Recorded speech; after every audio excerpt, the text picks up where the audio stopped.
Même nos enfants sont touchés. Appliquer un shampoing anti-poux, c'est l'asperger de permétrine.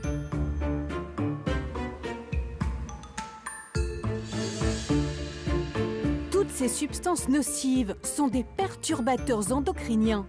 Il y en a plus de 800. Ils ont envahi toutes les pièces de nos maisons. Jusqu'à quel point ces polluants chimiques me contaminent-ils? Pour le savoir, je suis allée au Luxembourg.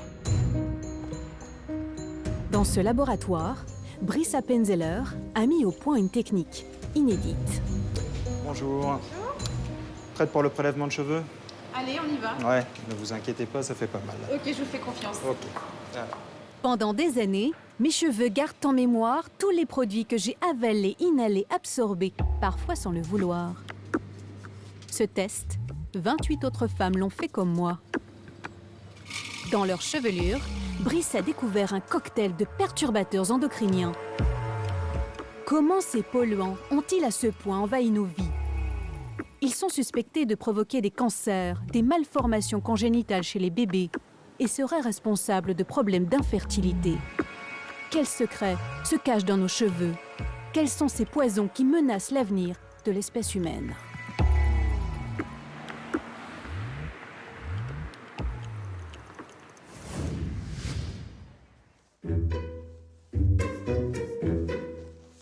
Voici Alexandra, une mère de famille de 32 ans qui vit dans le Val d'Oise. Et Camille, une jeune femme de 26 ans qui vit à Paris. Toutes deux ont accepté de participer à l'étude de Brice et de faire analyser une mèche de leurs cheveux. Et voilà le résultat. Chez Alexandra, on trouve des pesticides, du lindane, des PCB. Au total, une vingtaine de perturbateurs endocriniens. Chez Camille, c'est encore pire, plus d'une trentaine. Des polluants au nom un peu barbare.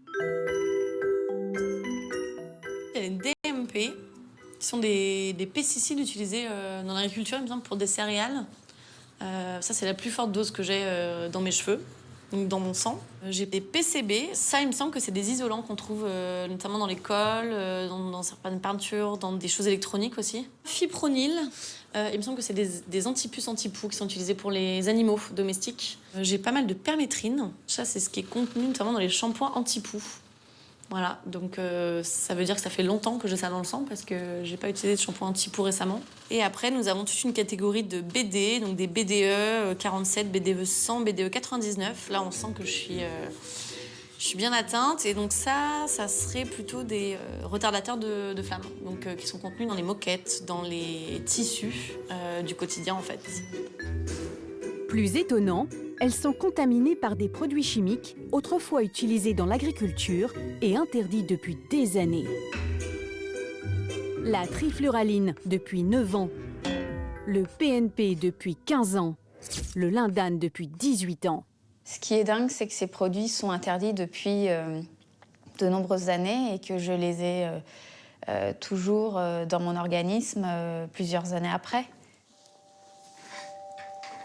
Tous ces perturbateurs endocriniens dérèglent le système hormonal et peuvent aussi affecter les enfants. De quoi inquiéter Alexandra, maman de Pierre, enceinte de son deuxième enfant, et Camille, qui compte bien en avoir un jour. Ouais, ça m'inquiète surtout que je me dis, je sais pas quelle est la part de ceux qui sont déjà dans mon sang depuis longtemps ou ceux que j'ai ingérés récemment. Et du coup, j'ai aucune manière de savoir quand je vais être enceinte comment éviter ces perturbateurs hormonaux. Du coup, c'est pas du tout rassurant, non. Comment ces deux jeunes femmes ont-elles été contaminées par tous ces produits chimiques? Alexandra vit dans un quartier pavillonnaire du Val d'Oise. Camille habite Paris. Toutes les deux vivent loin des champs. Et pourtant, les perturbateurs endocriniens les plus répandus dans leur organisme sont les pesticides. La première explication, c'est peut-être leur alimentation. Je vais prendre 2 kiwis, s'il vous plaît, et 3 poires. J'essaye le plus possible d'acheter des fruits de saison.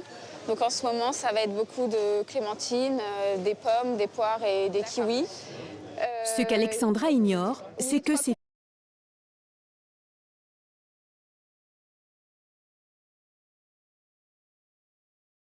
fruits et légumes ont subi de nombreux traitements de pesticides.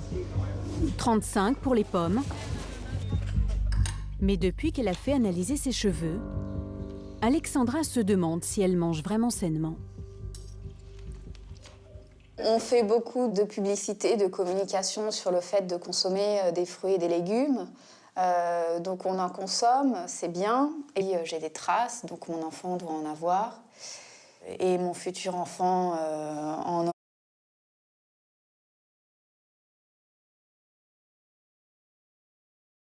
aura certainement, puisque j'en ai aujourd'hui et il mange ce que je mange.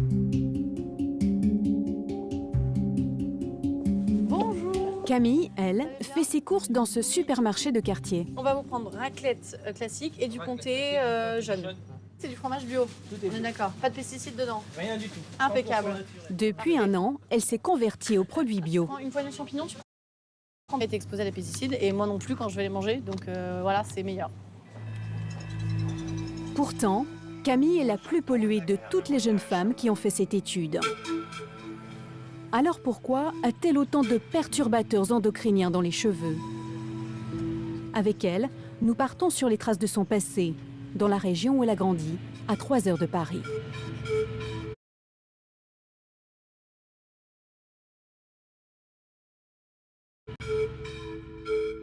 Misérieux, dans l'Ain, près de Lyon. C'est dans ce village de 2000 habitants que Camille a vécu jusqu'à l'âge de 20 ans. Ça va? Salut lapin. Lorsqu'elle vient voir son papa, c'est toujours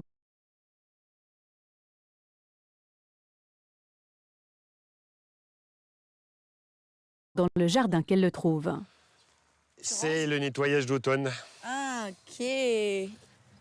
La mère de mon père qui faisait des bocaux qu'elle nous donnait, donc on gardait des patates, ça venait de chez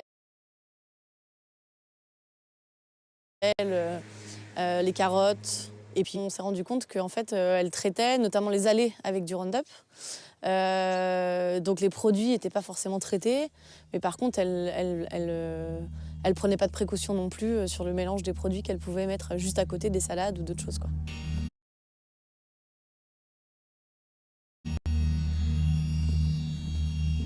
La jeune femme a-t-elle été contaminée par les produits du jardin ou par les champs qui jalonnent la région?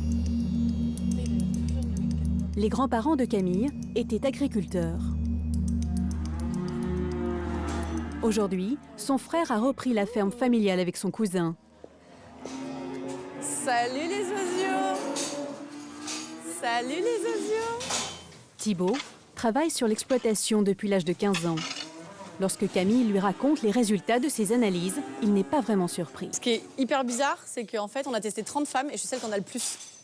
Tu vois, c'est quand même super chelou. Je pense que c'est parce qu'on a grandi à la campagne, donc je suppose que quand il y a des traitements qui se font dans les cultures et d'hiver, il y en a forcément une partie évaporée. Et il y a inévitablement une partie qu'on ingère en se nourrissant. Cette famille d'agriculteurs cultive plusieurs hectares de maïs, de soja et de blé.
a un micropénis. Le traitement qu'il suit depuis 1 an devrait lui permettre d'avoir une vie sexuelle normale. J'imagine, il a une verge qui fait 10. Quelle est l'origine de cette malformation? P4, pardon. Tu peux te rhabiller, oui.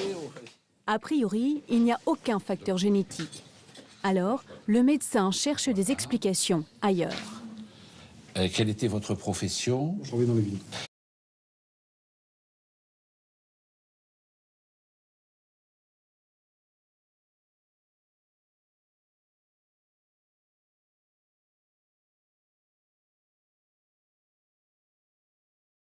Et vous, madame, aussi? À tous les deux. D'accord. Et vous traitiez les vignes avec tous les produits chimiques, les pesticides. On est en plein temps quand il fait. Donc vous êtes... On faisait pas les traitements, mais on était... On était dedans. Pendant votre grossesse, Voilà. personne ne vous a dit, madame, vous êtes enceinte, essayez de vous protéger, de porter des masques, de...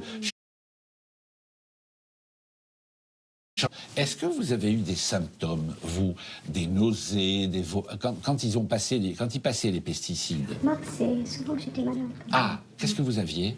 Ben, je vomissais, j'étais pas trop bien. Après le passage des pesticides? Ah oui. Donc là, apparemment, la contamination pendant la grossesse a représenté un facteur de risque. L'exposition de cette maman aux perturbateurs endocriniens que sont les pesticides a-t-elle joué un rôle dans la malformation de son fils?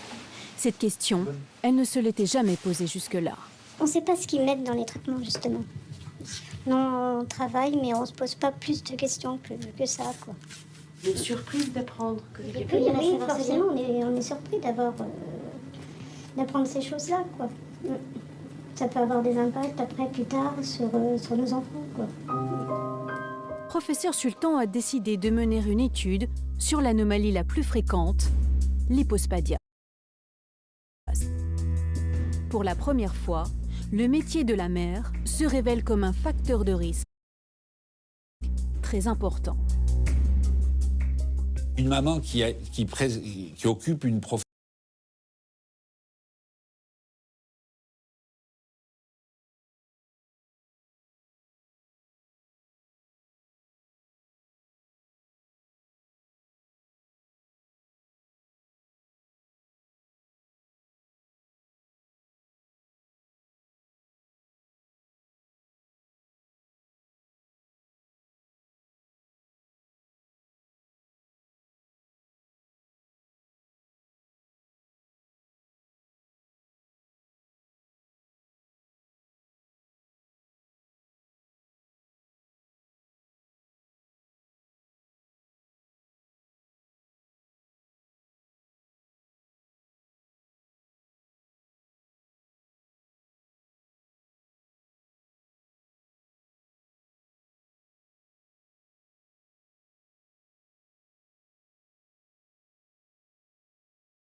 Décrypter les étiquettes, c'est l'obsession de Laurence Whitner.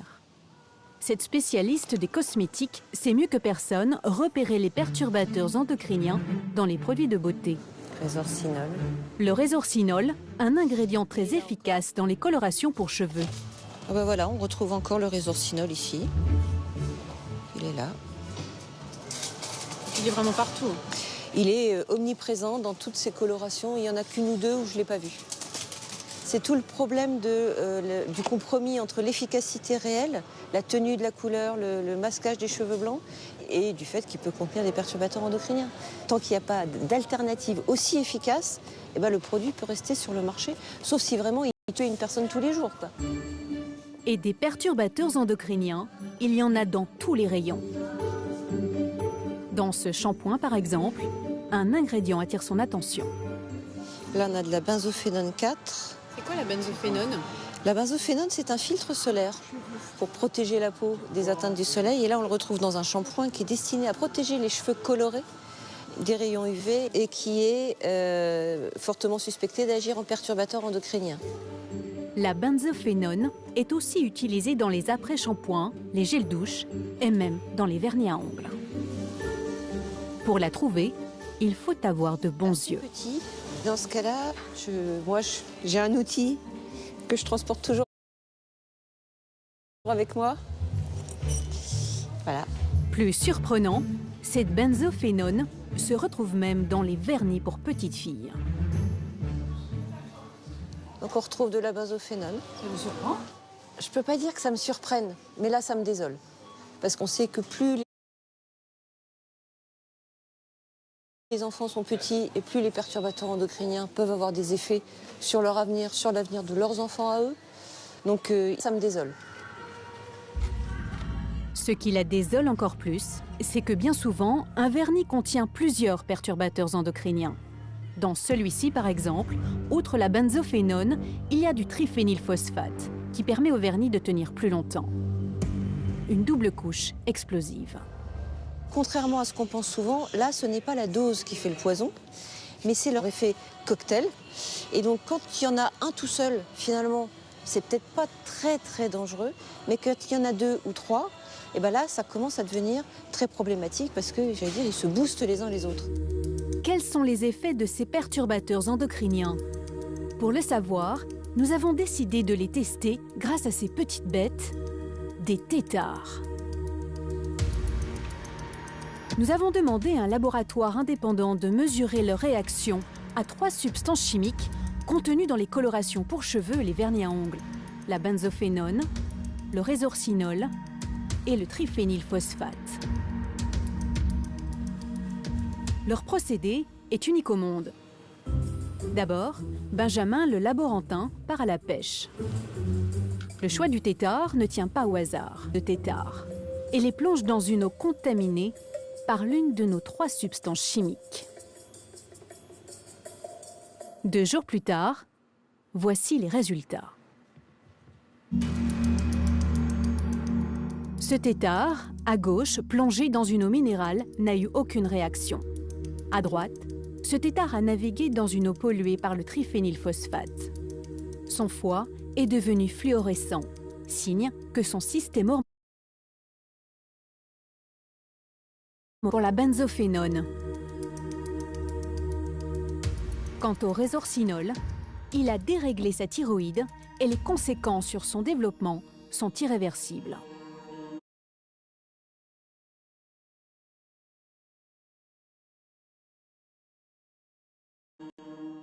Eh bien, on sait qu'on a un produit qui peut donc perturber la métamorphose, le développement normal du tétard en grenouille, la métamorphose.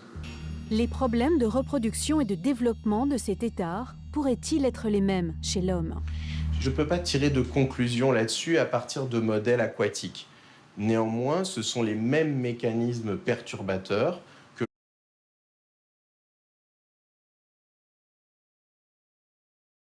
l'on permettent d'identifier un grand nombre de produits et ceux qui sont susceptibles de poser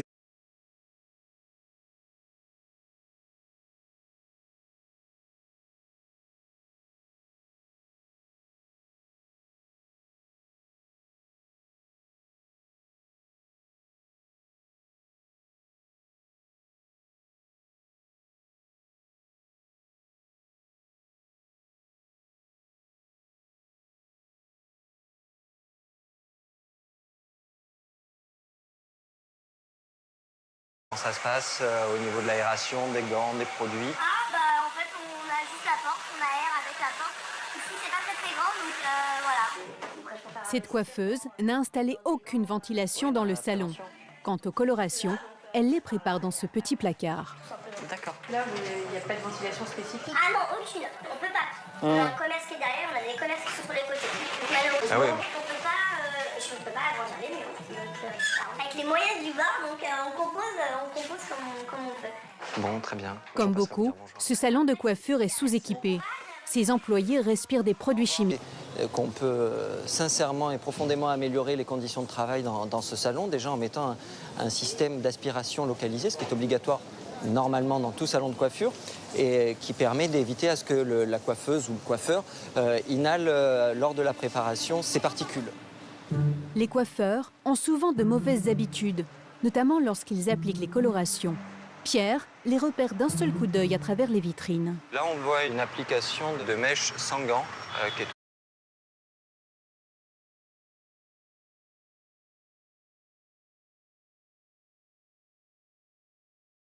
tout à fait révélateur du métier. Donc là, c'est dangereux pour lui d'être exposé comme ça? Ah bah, il est en contact cutané avec les produits. Il y a un contact respiratoire puisqu'il est au-dessus de la tête de la cliente et il y a des vapeurs. Donc il y a forcément une dangerosité et une exposition aux produits chimiques. Des salariés qui travaillent sans protection, des salons pas toujours ventilés. Ce constat, Pierre le fait aussi dans les nombreux bars à ongles qui fleurissent à tous les coins de rue. Comme ce petit salon indépendant. Bonjour. Bonjour. Est-ce que vous avez du matériel de premier secours? Est-ce que vous avez des extincteurs? Est-ce que vous avez une ventilation? Non, j'ai laissé la porte ouverte si j'ai besoin de courant d'air aussi. Est-ce que c'est obligatoire? Oui. Là encore, l'esthéticienne semble ignorer qu'une ventilation est obligatoire. Et éventuellement des VMC. Et ce n'est pas le seul problème. Quand vous travaillez, vous ne mettez jamais de masque, vous, par exemple? Quand je lis quelque chose, je mets. Mais sinon, parfois, quelqu'un dit, est-ce que tu es malade? Je sentais que quelqu'un se sentait gêné. Elle n'aime pas que je parte avec des masques qui bougent comme ça. Et vous, madame, ça vous gêne pas de travailler sans masque? Si, de temps en temps, je mets des masques aussi. Mais ça va. C'est tout à fait révélateur des métiers de la beauté où on ne prend plus conscience des risques, les risques deviennent familiers et on apprend à travailler avec alors qu'il y a une forte exposition aux risques chimiques. Les grandes enseignes d'onglerie ne sont pas mieux loties. Dans ce salon, par exemple, aucune employée ne porte de masque. Quant à la ventilation, elle vient tout juste d'être installée. Ça faisait pas trop longtemps parce qu'on a une collègue qui attendait un bébé et c'est la médecine du travail qui nous a demandé de l'installer. Pourquoi c'était pas équipé en fait avant avec les ventilations? Ça fait 8 ans qu'elle est à la boutique, donc du coup, peut-être qu'ils l'ont oublié. Vous sentez pas trop les vapeurs? Nous, à force d'être dedans, on ne sait pas. Parce que toute la journée. Oui, moi personnellement, non, ça va. Excellente journée. Elles sont dans un devoir commercial auprès de la cliente, réaliser des prestations. Le carnet de rendez-vous est plein, des clientes attendent, des clientes s'impatientent. Et il faut aller à la productivité, et ce, au détriment de sa propre sécurité, même au détriment de son... Sont exposés. Pourtant, il y a un pays où le danger des perturbateurs endocriniens dans les salons de beauté a fait l'objet d'études et même d'actions collectives, les États-Unis.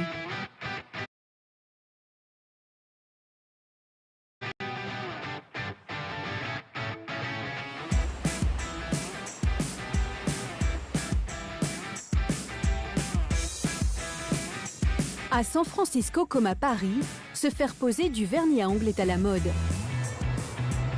Mais dans ce salon de beauté, pas question de négliger sa santé. Tous les salariés sans exception portent des masques et même des gants. À commencer par la fondatrice. Van, esthéticienne depuis 15 ans.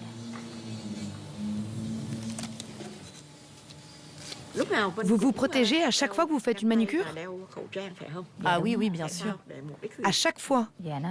Oui, car tous les jours, on respire des produits toxiques. Je me protège et j'oblige aussi mes employés à faire pareil. C'est gênant de mettre un masque, mais on s'habitue.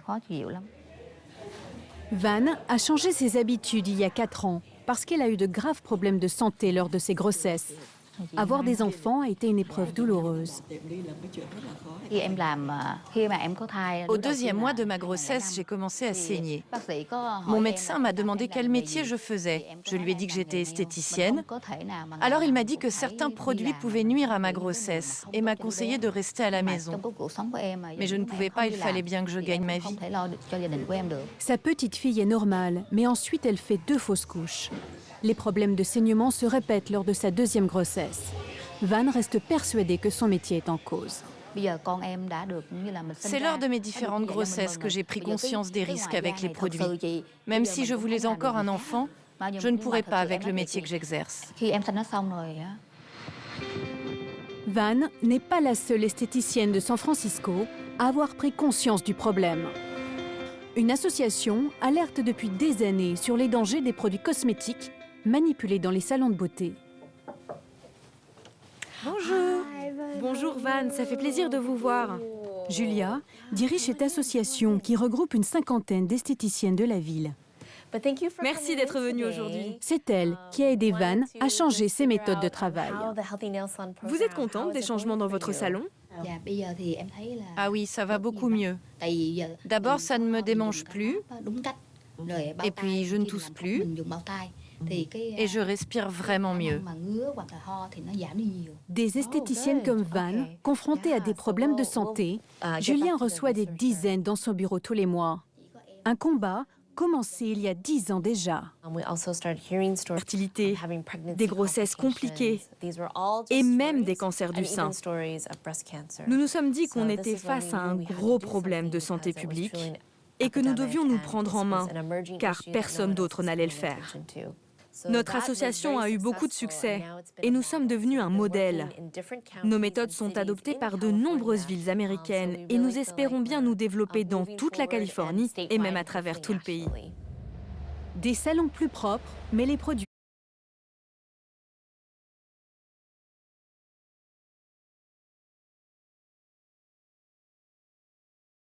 eux, ne le sont toujours pas. C'est bien ce qui préoccupe cette scientifique, bénévole pour l'association.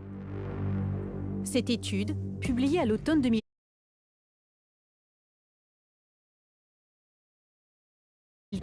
24 d'entre elles retrouvaient ce perturbateur endocrinien dans leurs urines entre 2 et 6 heures après la pause. Toutes les femmes après 10 heures d'application.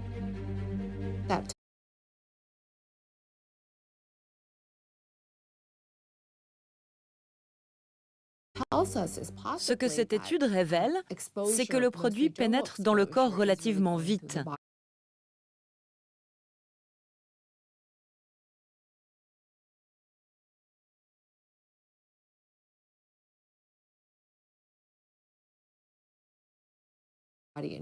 Et c'est un gros problème. En moyenne, une consommatrice fait une pause de vernis au moins une fois toutes les 2 semaines. Alors que dans les salons, les esthéticiennes sont exposées tous les jours et pendant 8 heures d'affilée. Donc vous pouvez imaginer que le niveau de triphénylphosphate dans le corps est très élevé. Alors on peut se poser la question, pourquoi l'industrie continue de mettre ces produits chimiques? Est-ce nécessaire d'exposer les femmes en âge d'avoir des enfants? Si les ingrédients suspects sont toujours autorisés dans nos produits cosmétiques, c'est parce qu'aucune loi n'encadre les perturbateurs endocriniens. Aux États-Unis comme en Europe, les lobbies des fabricants ont su habilement éviter toute réglementation. Comment ont-ils fait? Pour le comprendre, je suis retournée au Luxembourg. L'inaction de Bruxelles a fini par mettre en colère plusieurs États membres.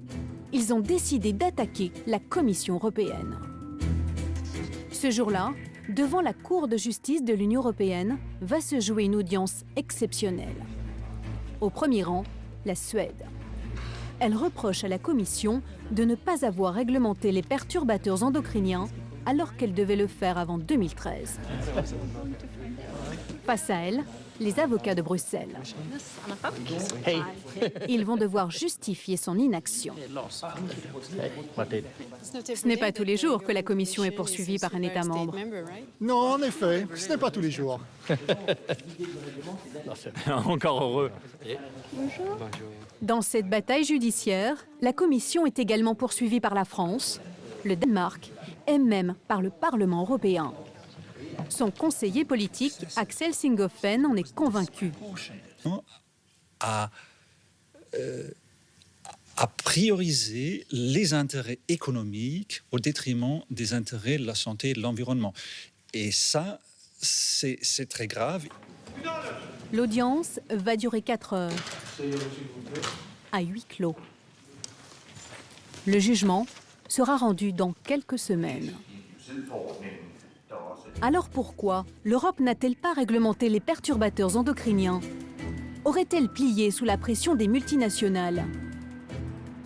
C'est la conviction de Lisette. Elle connaît bien les arcanes de Bruxelles. Son association est située juste en face des bureaux de la Commission. Morning, Julia. Depuis 10 ans, elle se bat pour réglementer les perturbateurs endocriniens. Elle a été aux premières loges pour voir comment les lobbies de l'industrie ont obtenu gain de cause. Tout commence en 2009. Bruxelles commande ce rapport qui fait le point sur toutes les maladies liées à ces perturbateurs. Il est immédiatement attaqué par des scientifiques financés par le lobby américain de la chimie. Malgré tout, en 2013, le projet européen est sur le point d'aboutir, mais là encore, dénir. Pourquoi ces toxicologues et leurs collègues décident d'écrire cette lettre tous ensemble, à un moment clé du processus de réglementation? Cela ne peut pas être une coïncidence. Cet incroyable jeu de lobbying, une journaliste l'a suivi de très près. Stéphane Aurel enquête depuis 4 ans sur les perturbateurs endocriniens. Intriguée par la lettre des scientifiques, elle découvre que la plupart d'entre eux ont des conflits d'intérêts.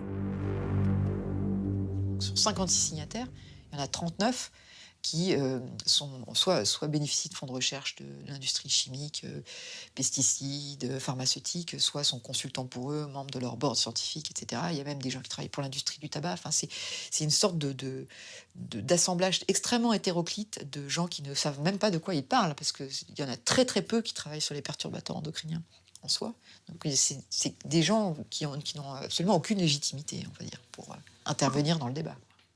Pourtant, 3 semaines plus tard, l'Europe repousse le processus de réglementation et lance une étude d'impact pour évaluer les conséquences économiques d'une interdiction des perturbateurs.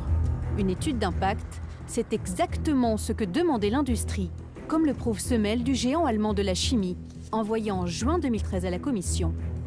Il souhaitait retarder l'encadrement des perturbateurs, craignant des répercussions sur leur secteur. Moi, je considère que ce qui fait peur, c'est pas la puissance des lobbies, c'est la faiblesse des institutions publiques. Si les institutions qui sont censées protéger leurs concitoyens considèrent que ce qui est plus important, c'est le chiffre d'affaires de Bayer ou BASF en Allemagne, et pas les cancers que les générations nées dans les années 70 vont avoir parce qu'ils ont été exposés à des perturbateurs endocriniens de façon massive, il y a quand même un gros problème démocratique, non? Selon certains chercheurs, le coût des maladies liées aux perturbateurs endocriniens. C'est un grand jour pour Lucie et Johan. Ils vont bientôt devenir parents. Aujourd'hui, c'est l'échographie du 6e mois. Le visage est juste derrière, mais tourné vers l'arrière. Il a des bonnes joues. Lucie est heureuse de voir son bébé en bonne santé. Comme beaucoup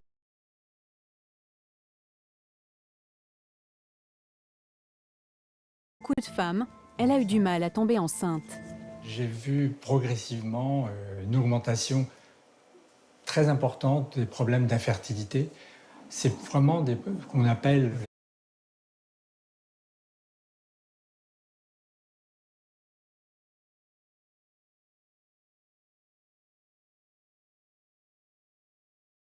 des infertilités inexpliquées. Seule explication selon lui, les perturbations.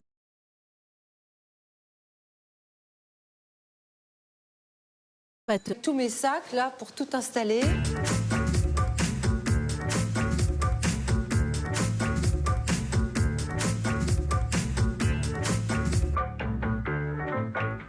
Bienvenue, moi je suis ravie de vous accueillir. Pendant 2 heures, cette conseillère environnementale va sensibiliser les futurs parents comme Lucie et Johan au danger des perturbateurs endocriniens pour leur bébé.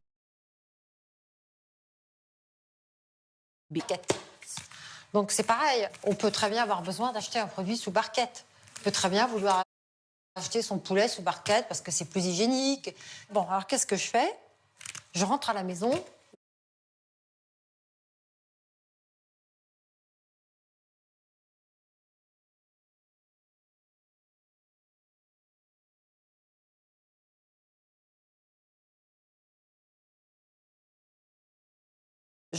Par exemple.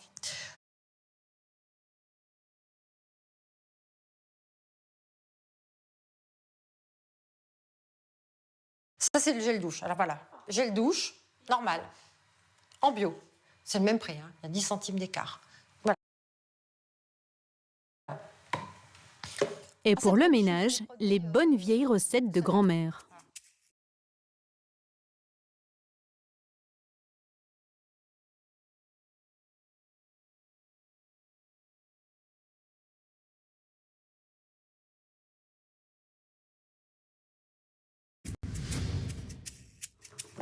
Allez, lave-vitre. On ne sait pas ce qu'il y a dedans. On évite. On met du vinaigre blanc, de l'eau chaude, et on frotte. C'est super. Changer ses habitudes, éviter les ingrédients les plus polluants. Lucie